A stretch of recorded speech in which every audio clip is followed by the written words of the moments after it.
Shalom Bapak Ibu Saudara, selamat pagi. Sebelum kita memulai ibadah kita pada saat ini, saya akan membacakan warta lisan terlebih dahulu. Warta lisan yang pertama, ucapan selamat datang. Majelis Jemaat mengucapkan selamat beribadah bagi seluruh jemaat yang menyaksikan tayangan ini. Kiranya Tuhan memberkati ibadah minggu online kita pada hari ini. Warta lisan yang kedua, pengumpulan persembahan. Majelis Jemaat menghimbau kepada seluruh jemaat untuk mengumpulkan persembahan ibadah minggu yang diselenggarakan secara online dalam sebuah amplop dan menyerahkannya saat dilaksanakannya ibadah di gereja. Atau jemaat dapat memberikan melalui rekening BCA Kantor Cabang Pembantu Batu dengan nomor rekening 01907422202 atas nama GKI Batu. Mohon perhatian dan partisipasi dari seluruh jemaat dan simpatisan. Sebelum kita memulai ibadah kita, mari kita mempersiapkan hati kita. Kita mengambil saat teduh untuk memulai ibadah kita.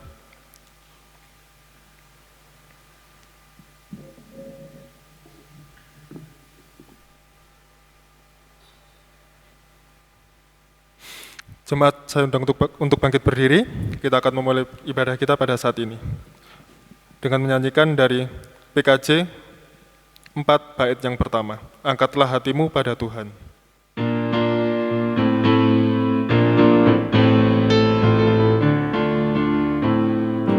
Angkatlah hatimu pada Tuhan, bunyikan kecapi dan menari, jangan lupa bawa persembahan.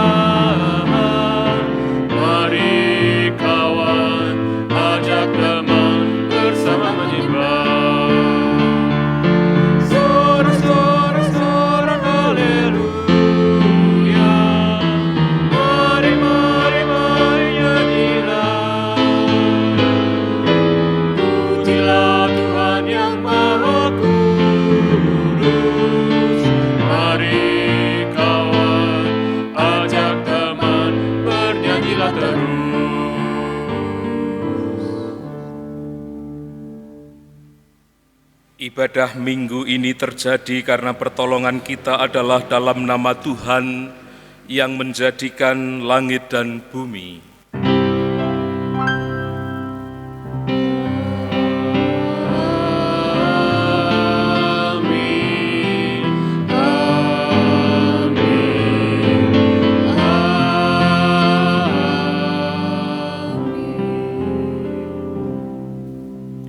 Kasih karunia dan damai sejahtera dari Allah Bapa kita dan dari Tuhan kita Yesus Kristus menyertai saudara sekalian. Dan menyertai saudara juga. Silakan duduk. Saudara-saudara, tema ibadah kita pada saat ini adalah tetaplah nyatakan kebenaran Kristus. Firman Tuhan di dalam Matius 10 ayat 37 hingga 38 mengatakan demikian. Barang siapa mengasihi bapa atau ibunya lebih daripadaku, ia tidak layak bagiku. Dan barang siapa mengasihi anaknya laki-laki atau perempuan lebih daripadaku, ia tidak layak bagiku. Barang siapa tidak memikul salibnya dan mengikut aku, ia tidak layak bagiku.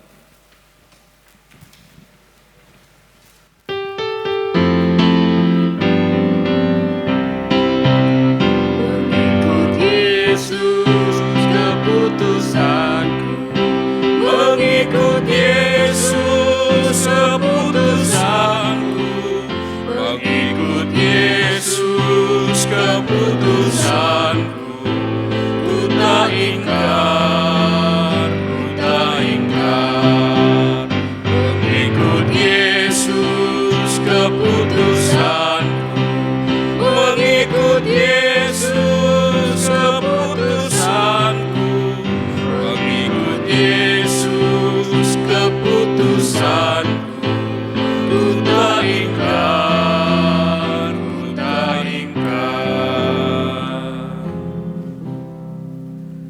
Mari kita berdoa. Tuhan, mengikut Engkau adalah keputusan kami. Kami berdoa kiranya itu menjadi keputusan yang final, sehingga kami bisa melakukan mengiring Tuhan Yesus itu secara totalitas di dalam sepanjang kehidupan kami. Kami tahu ya Tuhan, ada kalanya ketika kami mengikut Engkau itu, jalan kami tidak lurus, jalan kami berbelok-belok. Ada saatnya ketika kami memikul salib-Mu itu, kami menggerutu, kami mengumpat, kami kecewa. Ya Tuhan, ampunilah kami. Atau bahkan mungkin kami memberi beban kepada sesama kami, membuat orang lain menjadi menderita karena kehidupan kami. Ya Tuhan, ampunilah kami. Atau mungkin ya Tuhan, ada di dalam pikiran kami sedetik untuk meninggalkan jalan mengikut Tuhan. Ya Tuhan, ampunilah hidup kami. Kami yakin, kami percaya pilihan Tuhan kepada kami adalah pilihan anugerah yang Tuhan berikan kepada kami, supaya kami yang meresponinya, kami boleh mendapatkan kelegaan. Tuhan, Bapa yang ada di surga, dengarkanlah permohonan kami, supaya benar-benar kami mendapat kelegaan, karena Tuhan mengampuni dosa dan salah kami. Di dalam nama Tuhan Yesus Sang Penebus, kami berdoa. Amin.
Saya undang bangkit berdiri, saudara-saudara.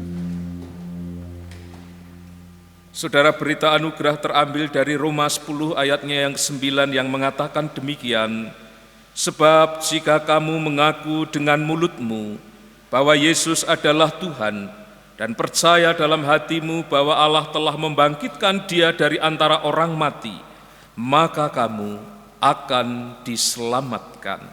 Demikianlah berita anugerah dari Tuhan.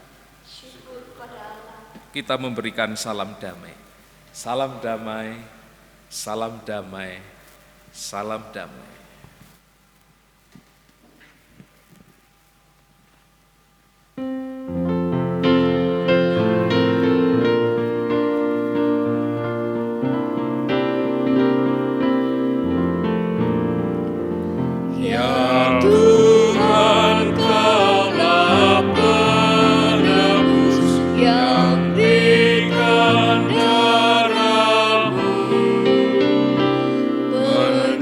Menjadi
duduk, saudara.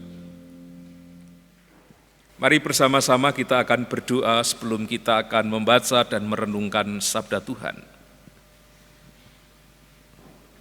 Ya Allah kami yang hidup, Allah yang memanggil kami untuk ikut berjalan bersama dengan Engkau. Kami bersyukur ya Tuhan kepadamu pada saat ini.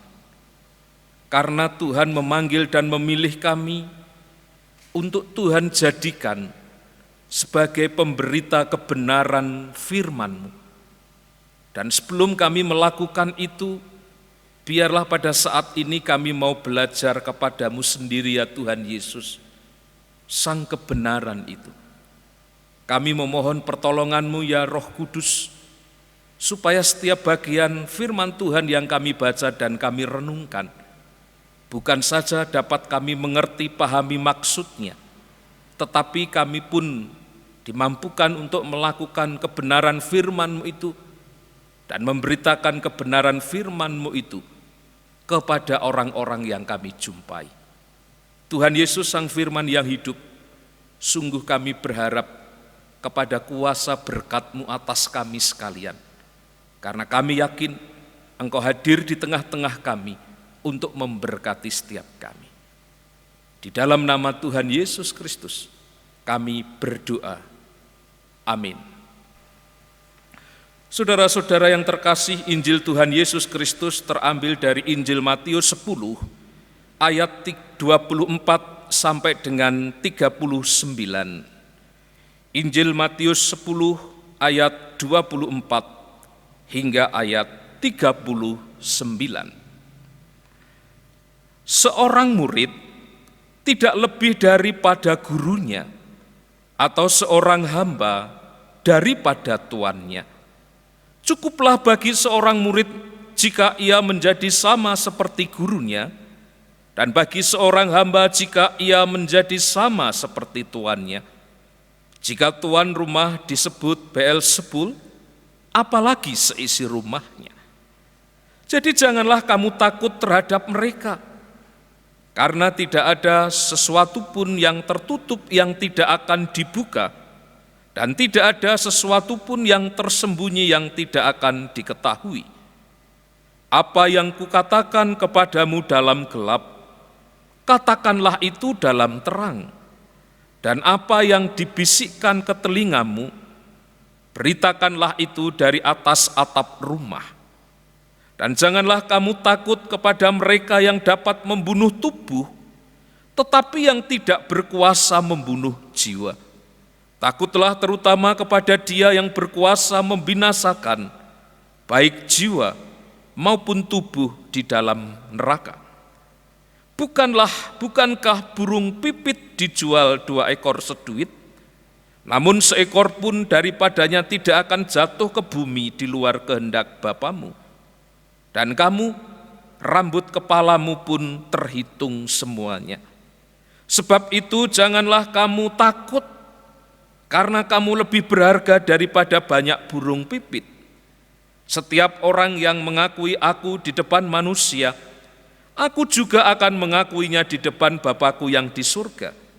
Tetapi barang siapa menyangkal aku di depan manusia, aku juga akan menyangkalnya di depan Bapa-Ku yang di surga. Jangan kamu menyangka bahwa aku datang untuk membawa damai di atas bumi. Aku datang bukan untuk membawa damai, melainkan pedang. Sebab aku datang untuk memisahkan orang dari ayahnya, anak perempuan dari ibunya, menantu perempuan dari ibu mertuanya, dan musuh orang ialah orang-orang seisi rumahnya. Dan barang siapa mengasihi bapa atau ibunya lebih daripadaku, ia tidak layak bagiku. Dan barang siapa mengasihi anaknya laki-laki atau perempuan lebih daripadaku, ia tidak layak bagiku. Barang siapa tidak memikul salibnya dan mengikut aku, ia tidak layak bagiku. Barang siapa mempertahankan nyawanya, ia akan kehilangan nyawanya. Dan barang siapa kehilangan nyawanya karena aku, ia akan memperolehnya. Demikianlah Injil Tuhan Yesus Kristus. Yang berbahagia adalah mereka yang mendengarkan firman Tuhan, serta yang setia memelihara dalam hidupnya sehari-hari. Haleluya. Haleluya, haleluya, haleluya.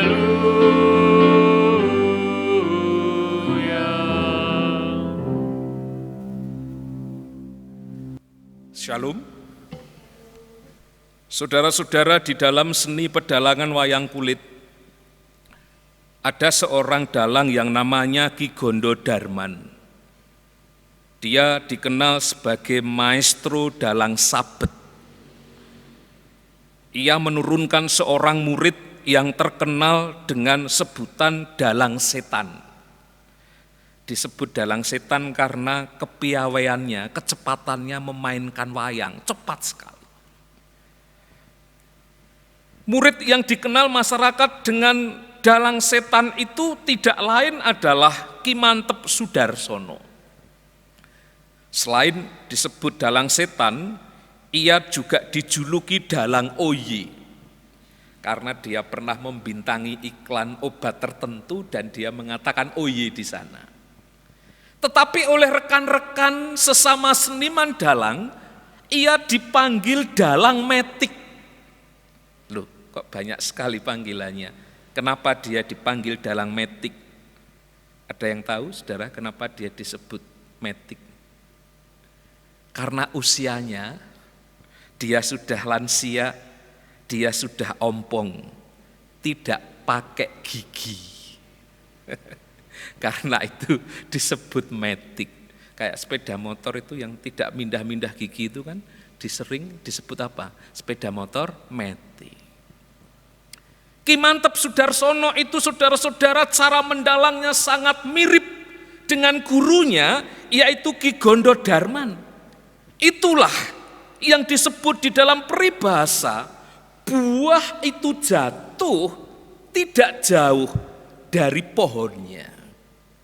Tuhan Yesus di dalam Matius 10 ayat 24 mengatakan, seorang murid tidak lebih daripada gurunya.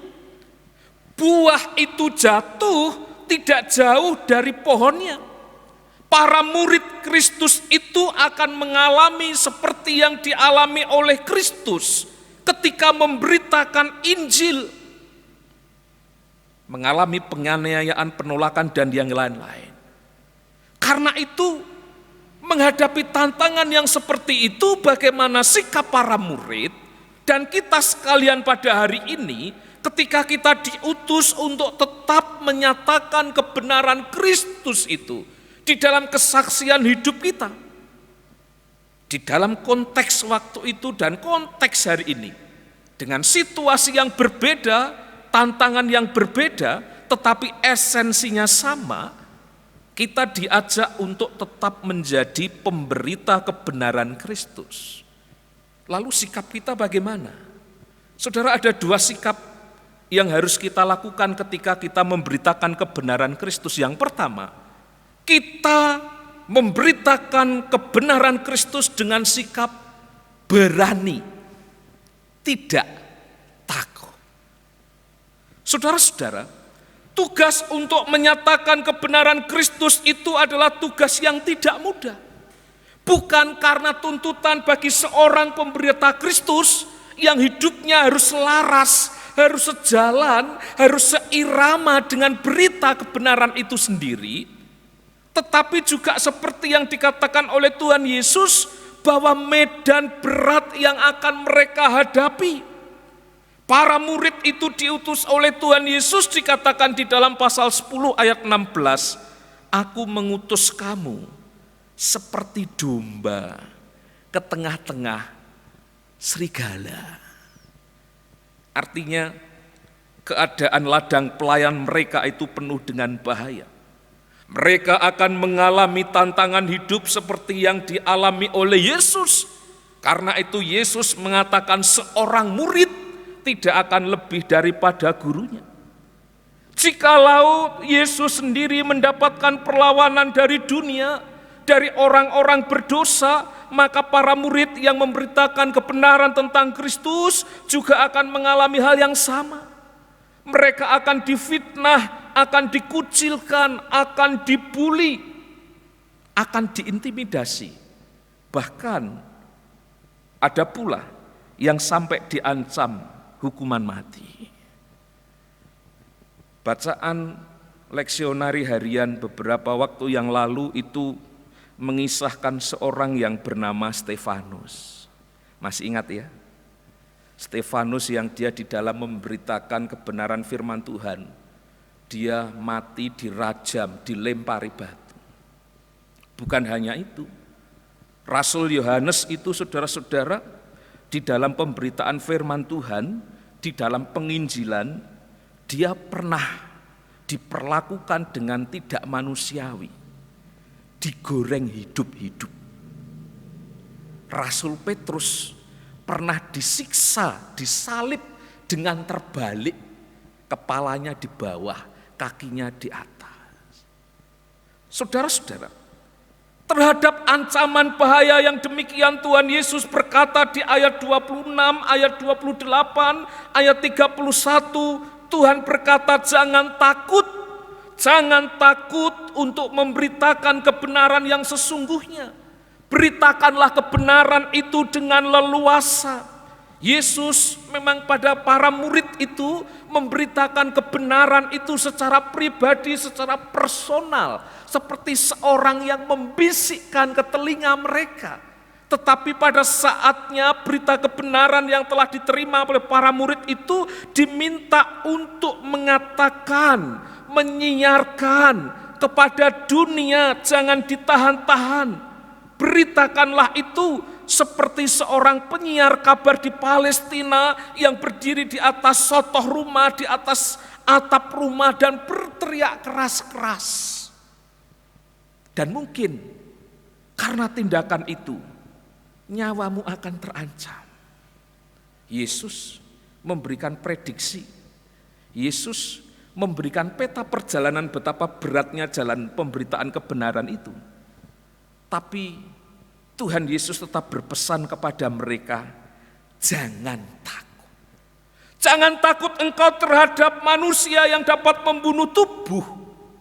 Ia hanya dapat membunuh tubuh tetapi tidak dapat membunuh jiwa. Tuhan Yesus mengatakan takutlah hanya kepada Tuhan yang berkuasa atas hidup manusia secara utuh. Juga jangan takut akan keberlangsungan hidupmu, karena Tuhan akan memelihara kamu. Tuhan Yesus kemudian mengatakan tentang keberadaan burung pipit. Kalau burung pipit saja dijual 2 ekor seduit, dipelihara dengan baik oleh Tuhan, maka hidupmu yang lebih berharga dari burung pipit tentu juga akan dipelihara oleh Tuhan secara sempurna. Memang ada resiko ketika seseorang memberitakan kebenaran tentang Kristus, mulai dari resiko yang paling kecil hingga resiko yang paling besar, yaitu kehilangan nyawa. Tetapi semuanya ini dipaparkan oleh Tuhan Yesus kepada para murid, supaya dengan pemberitahuan ini apa saudara? Para murid sadar, mengerti akan resiko itu, dan siapapun yang berdiri di jalan iman sebagai pengikut Kristus mengambil keputusan dengan sadar, dengan penuh kesadaran memberitakan Injil Kristus itu, mereka siap menanggung segala resiko. Saudara, tantangan pelayanan yang berat sebagai pemberita kebenaran Kristus itu menuntut kesetiaan. Di dalam keberanian itu, kesetiaan itu diuji. Di ayat 22, Tuhan mengatakan, orang yang bertahan sampai kesudahannya akan selamat. Sebab barang siapa mengakui Yesus di depan manusia, Yesus juga akan mengakuinya di depan Bapa-Ku yang di surga. Ada suatu penghiburan bahwa hidup sebagai pemberita Kristus itu hidupnya tidak akan sia-sia. Orang Jawa bilang, tidak akan muspro. Ada suatu jaminan yang diberikan oleh Tuhan Yesus akan suatu kehidupan bersama dengan Yesus di hadapan Bapa. Paulus mengatakan di dalam 1 Korintus 15 ayat 58, jerih payahmu di dalam Tuhan tidak akan sia-sia. Saudara-saudara, di masa transisi ini kesulitan hidup datang silih berganti. Bukan hanya menghadapi bahaya ancaman nyawa karena corona, tetapi ancaman bahaya itu dari banyak perkara. Pembunuh kehidupan ini bukan saja dari sakit penyakit. Pembunuh kehidupan itu ancamannya bisa datang dari mana saja. Ada ancaman terhadap masa depan anak-anak. Beberapa hari ini marak pemberitaan di media sosial akibat ulah penjahat predator seks yang berkeliaran bahkan di tempat-tempat pendidikan. Ada pembunuhan karakter, ada pembunuhan kejujuran, ada pengaborsian keadilan. Semuanya itu membayangi kehidupan ke masa depan. Tetapi sebagai murid Kristus kita dikuatkan oleh Tuhan ketika Tuhan mengatakan jangan takut, Tuhan akan memelihara kita dengan sempurna. Dan itu dijelaskan oleh Tuhan Yesus di ayat 30 dengan perkataan, rambut di kepalamu pun terhitung jumlahnya. Ini bukan saja berbicara tentang kemahatauan Allah, tetapi ini berbicara tentang penjagaan dan pemeliharaan Allah yang sempurna. Hingga sesuatu yang kecil, rambut di kepala kita itu terhitung jumlahnya. Sangat detil, sangat sempurna Tuhan memelihara kita. Yang kedua, saudara, memberitakan kebenaran Kristus dengan sikap menyangkal diri. Yang pertama dengan berani, yang kedua menyangkal diri. Saudara, Tuhan Yesus mengatakan kepada para murid di ayat 38, barang siapa tidak memikul salibnya dan mengikut aku, ia tidak layak bagiku. Kelayakan hidup seorang pengikut Kristus itu ditentukan dari kesetiaannya di dalam memikul salib Kristus. Kita tahu bahwa para murid adalah orang-orang yang mengkhususkan hidupnya berpusat kepada Kristus. Dan hal itu sejalan dengan tuntutan bagi mereka yang memikul salib. Di dalam konteks memikul salib waktu itu adalah sebuah tindakan yang dilakukan seorang di bawah kuasa tentara Romawi tertentu. Orang yang memikul salib itu, balok lintang itu, mereka berjalan menuju tempat penyaliban. Sekalipun orang itu berjalan di tengah-tengah keramaian, kehidupan orang banyak, tetapi karena pekerjaannya memikul salib itu, si pemikul salib itu hidupnya tidak terhubung dengan kehidupan orang banyak itu. Dia berfokus pada pekerjaannya memikul salib sampai di tempat tujuan itu. Saudara, nampaknya gambaran keadaan si pemikul balok lintang salib itulah yang dikehendaki Tuhan Yesus bagi para muridnya. Ada fokus, ada prioritas, ada totalitas dari seorang yang mau menjadi pemberita kebenaran Kristus. Di tengah banyaknya rintangan, tantangan, ancaman, bahaya yang dikatakan Tuhan Yesus mulai ayat 24 sampai ayat 31, para murid diminta berfokus pada tugasnya, yaitu memberitakan Injil Kristus. Jangan gagal fokus. Bahasa sekarang. Para murid itu diminta mengenakan kacamata kuda supaya dapat berjalan berlari di arena gelanggang pertandingan iman itu, supaya jalannya tetap lurus sehingga mereka bisa lulus. Kalau jalannya lurus, dia bisa lulus. Tuhan Yesus mengingatkan para murid agar mereka memiliki prioritas, yaitu mengasihi Tuhan Yesus melebihi kasih yang lain. Mengasihi dengan tulus, dan itu dikemukakan oleh Tuhan Yesus di ayatnya yang ke-37. Yesus ingin mendapatkan prioritas diutamakan, dan karena sikap itu mungkin akan terjadi sebuah penolakan bagi mereka yang tidak menerima kebenaran itu.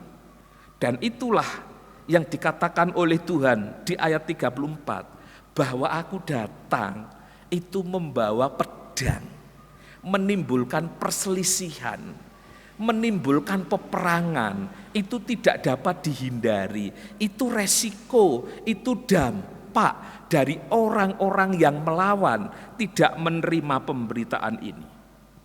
Saudara-saudara, saya tadi menyebutkan bukan hanya fokus, bukan hanya prioritas, tetapi Tuhan Yesus juga menghendaki totalitas. Dan hal itu tergambar di dalam ayat 39. Bagi setiap murid Kristus harus siap dengan harga yang harus dibayar, yaitu kerelaan menyerahkan nyawa, yaitu sesuatu yang paling berharga dalam hidup manusia. Artinya, untuk memiliki kehidupan kekal di dalam Kristus, seseorang tidak perlu takut kehilangan sesuatu yang berharga bagi mereka. Karena sesungguhnya dengan mendapatkan Kristus, mereka telah mendapatkan sesuatu yang paling berharga, yaitu kehidupan kekal. Dan untuk mendapatkan itu, engkau harus berjuang di jalan iman dengan totalitas. Jangan setengah-setengah.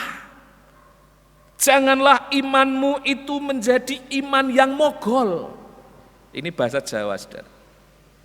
Mogol itu keadaan masakan. Misalnya saya memasak ini pohung. Tahu pohung ya? Ubi kayu itu. Saya masak tapi belum matang secara sempurna. Ya, masih keras, teksturnya masih keras. Itu kalau dimakan tidak enak. Itu kalau orang daerah saya menyebutnya sebagai mogol. Tidak matang secara sempurna. Mari kita memiliki kehidupan iman yang tidak mogol. Mari kita memiliki kehidupan iman yang matang, yang dewasa, yang sempurna, menyatakan apa yang menjadi keyakinan kita. Karena itu menyangkal diri itu selain sikap berfokus, berprioritas, dan bertotalitas, maka ada juga loyalitas. Semuanya itu sebagai wujud spiritualitas seorang murid, bahkan hamba Kristus. Sikap itu, saudara, mencerminkan suatu tindakan meneladani gaya hidup Yesus sendiri, yang rendah hati, yang rela mengambil jalan totalitas, rela mati di atas kayu salib. Yesus menempuh jalan pengosongan diri, rela tampil dalam wajah insani demi memulihkan gambar ilahi pada manusia yang disebut imago Dei. Saudara-saudara, salib adalah lambang kebenaran bahwa pada kayu salib tercurah kasih Allah yang membenarkan umat manusia melalui pengorbanan Kristus Sang Anak Domba yang kudus. Karena itu salib harus dijunjung tinggi. Kebenaran beritanya harus disebarluaskan ke pelosok negeri oleh para murid. Dan kita pada hari ini, supaya kita yang telah mengalami kebenaran Kristus melalui salib Kristus itu bisa berbagi kebenaran kepada orang lain. Saudara, di masa transisi seperti ini, semangat memikul salib itu turut memikul beban orang lain itu menjadi sesuatu yang sangat relevan. Tuhan Yesus bersabda, apa yang kamu perbuat untuk saudaraku yang paling hina ini, sesungguhnya kamu melakukannya untuk aku. Mari kita menyatakan kebenaran dengan sikap berani menyangkal diri, berani berbagi kasih, dengan memikul beban penderitaan orang lain sebagai bentuk spiritualitas seorang murid Kristus yang totalitas. Dengan begitu, kalau kita melakukan sesuatu dengan prioritas, dengan loyalitas, dengan totalitas, maka akan menghadirkan dan menghasilkan sesuatu yang berkualitas. Selamat menghadirkan kebenaran Kristus dengan kasih Allah yang tanpa batas, supaya kehidupan ini semakin berkualitas. Tuhan memberkati kita. Amin. Saat teduh untuk kita.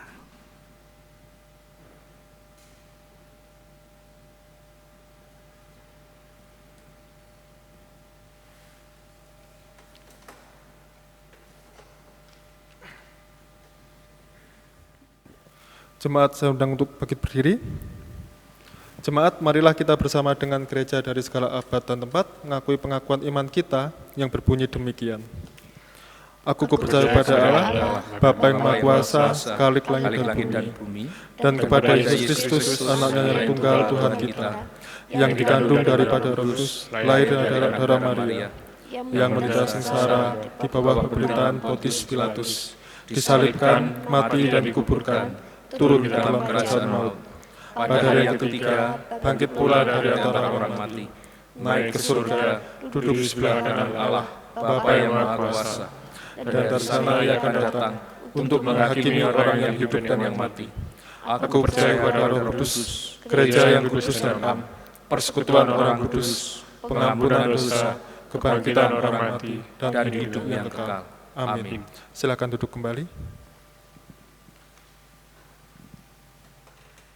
Saudara-saudara, mari kita menaikkan doa syafaat kita. Mari kita berdoa. Bapa di dalam surga, kami percaya bahwa Tuhan di dalam kedaulatan-Mu mengatur dan memelihara ciptaan-Mu, termasuk alam semesta ini dengan segala isinya. Karena itu ya Tuhan, sekalipun kami masih berada di masa transisi karena pandemi virus corona masih terjadi, kami tetap percaya, kami tetap yakin bahwa Tuhan berdaulat atas kehidupan kami. Karena itu ya Tuhan, biarlah di dalam kedaulatan-Mu yang mutlak itu, Tuhan yang boleh mendengarkan jeritan kami, Tuhan yang boleh menolong para pemimpin dunia untuk menanggulangi penyebaran wabah virus corona ini dengan baik. Kiranya Tuhan menggerakkan para ilmuwan untuk dapat melakukan penelitian dengan baik, dan kemudian ya Tuhan ditemukan vaksin yang cocok untuk penanggulangan wabah virus corona ini. Kami juga berdoa untuk Indonesia, negara kami berdoa untuk Presiden kami Pak Jokowi, kami berdoa untuk para menteri dan jajarannya, kami berdoa untuk para gubernur, wali kota, bupati, supaya mereka semuanya bersederap, bersatu hati di dalam mengambil kebijakan untuk menanggulangi wabah virus corona.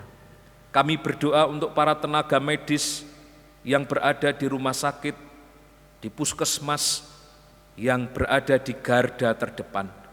Kiranya Tuhan juga menolong mereka, supaya Tuhan melindungi mereka, sehingga mereka ya Tuhan juga boleh terlindungi dan dapat melakukan tugas-tugas mereka dengan baik. Berikan alat pelindung diri APD, peralatan medis yang cukup, sehingga dapat dipakai untuk memfasilitasi pelayanan mereka. Kami berdoa untuk pasien-pasien yang tersebar di pelosok negeri ini, bahkan di seluruh dunia. Mereka yang meratap, mereka yang menangis, mereka yang berbeban ya Tuhan karena mengalami sakit karena wabah ini. Kiranya Tuhan menilik, Tuhan melawat, Tuhan merawat mereka, Tuhan memberi kekuatan, daya imun yang baik sehingga mereka boleh disembuhkan. Kami berdoa ya Tuhan, terutama untuk Kota Batu di mana kami berada. Kiranya juga Tuhan memberkati wali kota kami Ibu Dewanti, memberkati seluruh jajarannya agar dapat bekerja sama dengan baik, menanggulangi wabah virus corona ini. Kami berdoa untuk para pasien yang ada di rumah isolasi, di shelter, maupun di rumah sakit di dalam perawatan. Ya Tuhan, sembuhkanlah mereka. Kami berdoa untuk masyarakat yang terdampak secara ekonomi, beban mereka kiranya Tuhan ringankan. Termasuk anggota jemaat kami GKI Batu, jikalau ada mereka yang terdampak wabah ini di sektor ekonomi mereka, kiranya Tuhan tetap memberikan rezeki, memberikan kepada mereka pendapatan, sehingga mereka boleh meneruskan kehidupan mereka di dalam topangan rezeki Tuhan. Kami berdoa ya Tuhan juga untuk jemaat kami yang sudah lanjut usia, yang rentan terhadap wabah ini. Kami mendoakan mereka, kiranya Tuhan melindungi mereka. Untuk Pak Stanford, Ibu Satuni, Ibu Damayanti Buntaran, untuk Ibu Evi, Ibu Menik, Ibu Hera, Pak Ajis, Pak Tanto, Pak Seno, Pak Suhadi, Pak Eko Harno, Tante Erna, Bapak Niko, Ibu Tin, Pak Yohanes Masa, dan para lansia yang ada di Panti Wreda Simon Petrus. Tuhan, lindungi dan beri semangat kesehatan kepada mereka. Demikian juga mereka yang sedang berpulih dari sakitnya. Kami berdoa untuk Ibu Lukman, Bapak Hadi Widodo, Ibu Kristiaman, Ibu Ahutasoid, Bapak Betantio, Ibu Sumilah, Pak Paidi, Ibu Suhadi, Ibu Meran, Ibu Lina, Ibu Budiman, Pak Halim Hartanto, Pak Mul, dan juga Ibu Supatmi. Tuhan, tolonglah kelemahan mereka, berikan kepada mereka kekuatan yang baru, segarkan tubuh mereka dan kuatkan jiwa mereka. Bapak, kami berdoa untuk anak-anak kami yang masih studi di rumah, kiranya juga Tuhan memberikan kerajinan kepada mereka. Bahkan kami berdoa untuk jemaat-Mu yang berada di dalam pergumulan hidup, kiranya Tuhan Engkau menolong satu persatu mereka. Kami berdoa untuk semua jemaat yang mengikuti ibadah online ini, kiranya Tuhan Engkau memberkati kehidupan mereka masing-masing. Demikian Bapa di surga, kami menaikkan doa kami kepadamu di dalam Kristus Tuhan yang mengajar kami berdoa. Bapa kami yang ada di surga, dikuduskanlah namamu, datanglah kerajaanmu, jadilah kehendak-Mu di bumi seperti di surga. Berikanlah kami pada hari ini makanan kami yang secukupnya, dan ampunilah kami akan kesalahan kami seperti kami juga mengampuni orang yang bersalah kepada kami.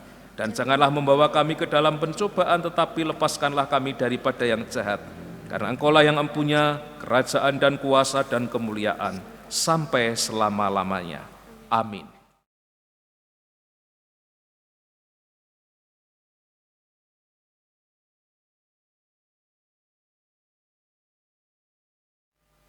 Jemaat yang terkasih, kita akan melakukan pelayanan persembahan. Nats persembahan terambil dari Kitab Efesus 5 ayat 20 yang berbunyi demikian. Ucaplah syukur senantiasa atas segala sesuatu dalam nama Tuhan kita Yesus Kristus kepada Allah dan Bapa kita. Kita akan mengiringi persembahan kita dengan memuji Tuhan dari Kidung Jemaat 385, bait yang pertama dan kedua, burung pipit yang kecil.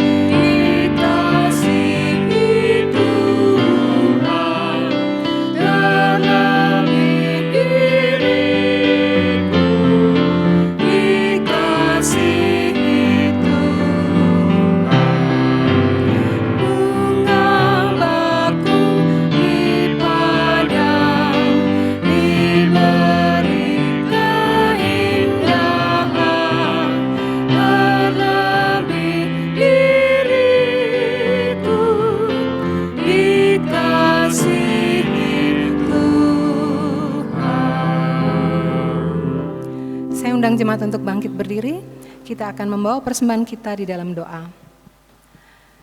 Kami mengucapkan terima kasih ya Tuhan atas kasih dan pemeliharaan Tuhan di dalam kehidupan kami. Saat ini kami mengucap syukur dengan membawa sebagian dari berkat yang Tuhan sudah berikan kepada kami.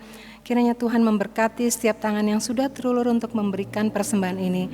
Demikian juga ya Tuhan, kiranya Tuhan menolong untuk majelis jemaat. Kiranya Tuhan memberikan hikmat dan kebijaksanaan serta takut akan Tuhan agar mengelola persembahan ini untuk menjadi kemuliaan bagi nama-Mu. Terima kasih ya Tuhan, dalam nama Yesus kami sudah berdoa dan mengucap syukur. Amin. Amin.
Saudara-saudara, arahkanlah hatimu kepada Tuhan.